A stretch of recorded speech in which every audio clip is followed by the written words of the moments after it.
So how do you transform your washes and gradients into something interesting, such as clouds or grass? Stick with me and I'll show you 3 techniques as well as 2 easy projects using these techniques. So let's get to it. The first technique is using salt. I have sea salt and kosher salt, but you can use whatever salt you have. Keep watching the video to see if there is a difference between the two, as I'll be showing you the dried version later in the video. I started by wetting the paper and painting in some ultramarine blue. Then while it's still fairly wet, I add in my sea salt. I got my tags mixed up, but after a quick edit with a marker, I get them labeled correctly. On the bottom, I've repeated the steps, but used the kosher salt.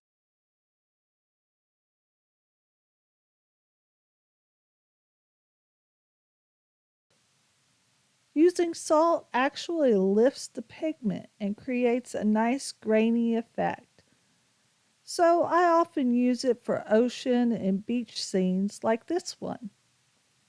Let me know in the comments below what you might think salt would make a good texture for, and if you've used it before.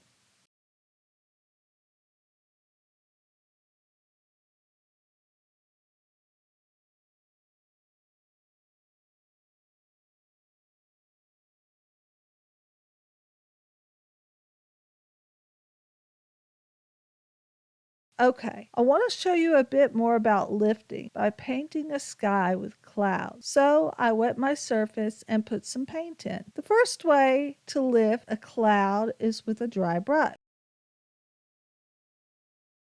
So use a towel to get as much of the water out of your brush as possible. You can just mop it up. Keep drying the brush in between strokes until you are happy with it. I like using a natural sponge, but use whatever you have and make sure your sponge is clean and dry. Just dab it up where you want the highlights. Another way to lift is with a paper towel. And basically, it's just like a sponge. Just dab it with a clean, dry area until you achieve the look you're going for. I add in more pigment to get the effect that I want. Which cloud do you like best? I think I prefer the sponge one here. Okay, it's time to combine a few techniques and make an easy, loose grass painting. I'll walk you through it step by step. First off, I spritz my paper with a little spray bottle. Now this is a Dagger Brush from Princeton Neptune. I really like this brush for the grass. I'm going to keep it really diluted at this point because I want to work from the background forward. We're going to be doing a field of grass. Alright, so here I'm using my brush just to lay in some very diluted pigment to make it look like blades of grass. This is going to dry really light, but I also want to add some sunshine coming in at the tops of the blades of the grass. So here I'm going in with the yellow. This is lemon yellow. It's a nice transparent yellow.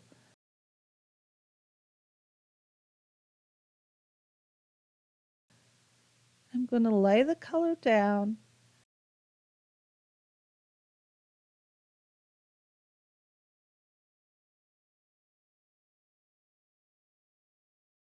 And then I'm going to use my sponge technique to soften that up. So it really looks like it's way off in the distance, coming over the top of the blades of the grass. And I'm just being very free and loose with it.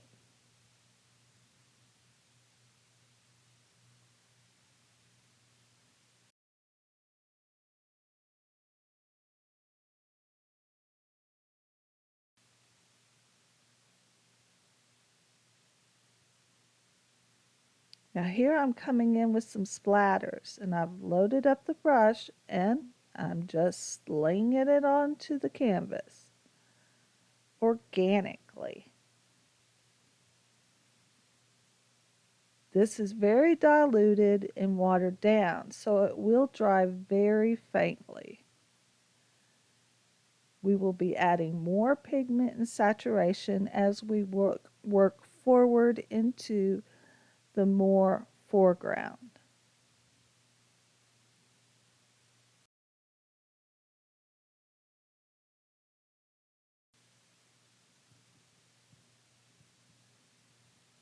I'm not using just one single color. Every time I get more paint, I'm mixing in more blue, more yellows. I'm mixing it up so no exact color hits the canvas all at the same time. I'm keeping it moving around my canvas as well. So this adds harmony to the piece. Now at this point, it looks like a hot mess, but that's okay. It's looking great. We just need to add a little bit more details before we let our first layer dry. So I'm going in with a little bit more stronger splatters here.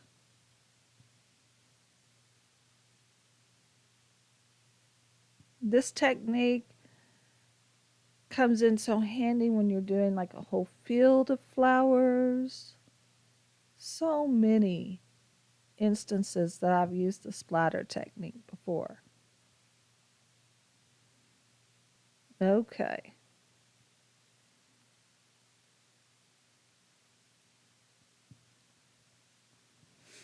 Nice brush.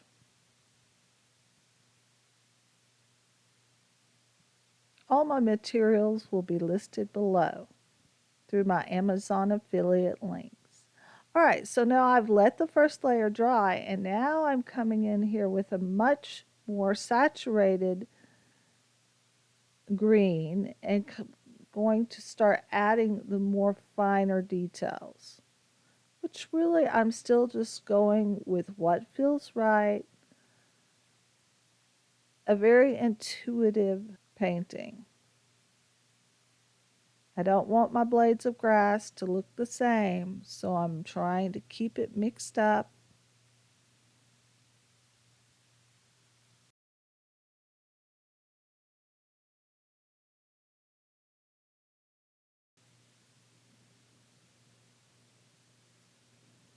Just going with what feels right at this point.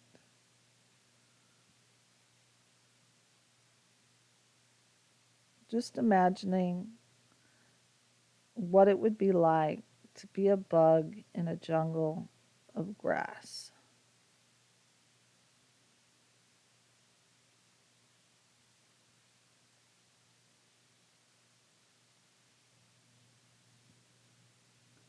I'm going to keep adding in more saturated, vibrant color for more detailed blades. I'm going to be going in with some shadows here. To give it more dimension.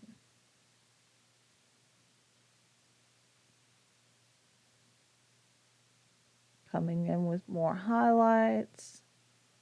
That sun is coming through the tops of the grass.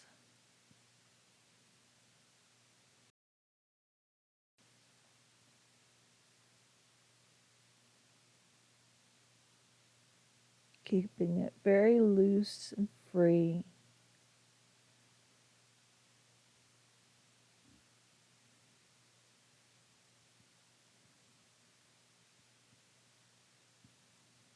Overlapping.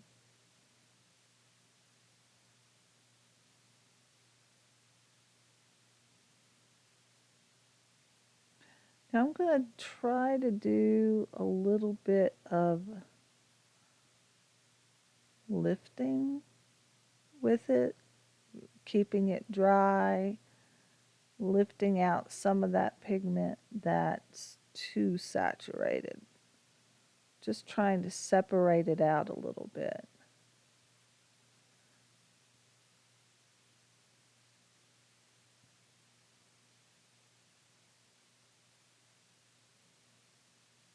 Giving it a little bit more form in the forefront.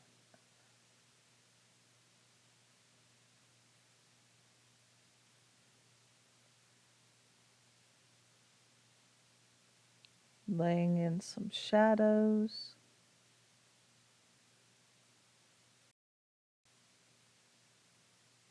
I almost always try to start every painting with a loose background and more detailed as you come forward. I'm going to lay in just a little bit of shadows. I really like how the left side here is, you can see how the pigment's separating. And the pigment's actually doing a lot of the work for me. I'm going to sling on a little bit of blue in here. Bluish green. I like that. Very whimsical feeling.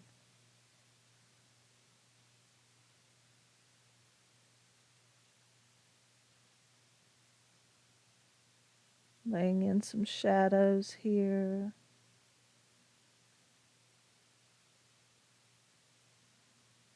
Still keeping it very loose.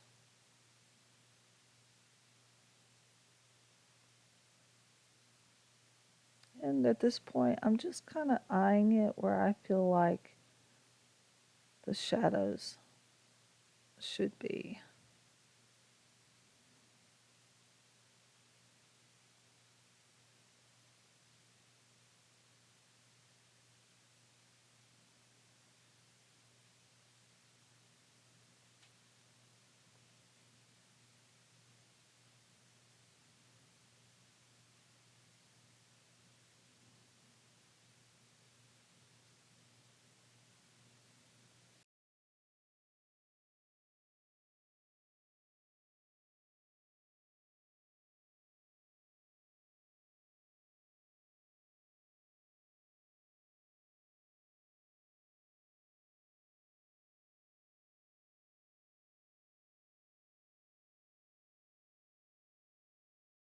So here I'm going to go in and show you I've removed the salt. I've wiped it all away. And now I'm going to go in and add some shadows to really define where the water hits the sand.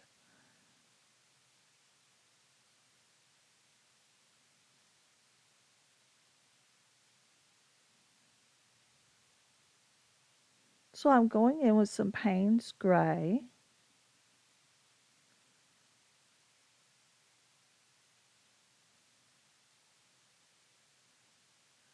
And keeping it fairly diluted at this point. We don't want it, I don't want it, I want to start off light rather than too dark. So here's the water's edge here.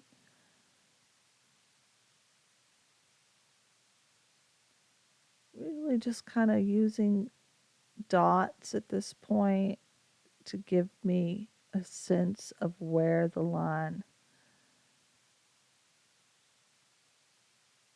the shoreline is. Let's see. Then we're going to keep building it up. Our shadows from our waves. I'm also using some ultramarine violet as well as some Prussian blue.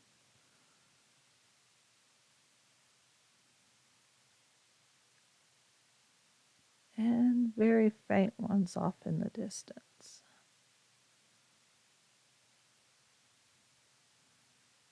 Coming in here and giving it a little more definition.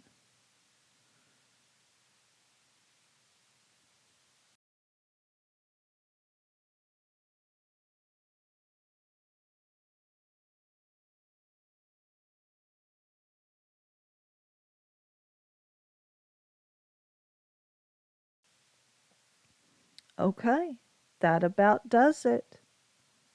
Well, I hope you enjoyed this lesson on how to add textures.